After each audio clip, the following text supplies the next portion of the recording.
दावा केला होता मागच्या काळात, काही आमदार संपर्कात आहे, आता काही त्याच्याबाबतच्या हालचाली? हे बघा, खरं तर सत्तेत असणाऱ्या एका पक्षाचं आणि खास करून अजितदादांचा जो पक्ष आहे त्याच्या एका मंत्र्याने गेल्या 1-1.5 महिन्यापूर्वी राजीनामा दिलाय असं आम्हाला कळतंय. तुम्ही थोडासा अभ्यास करा.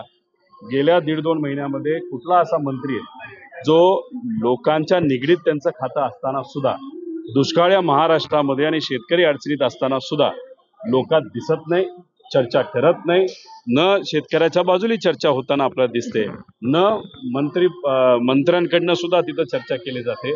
असा कुठला नेता आहे ज्यांनी राजीनामा दिला असेल अशी कुठेतरी आता चर्चा आहे.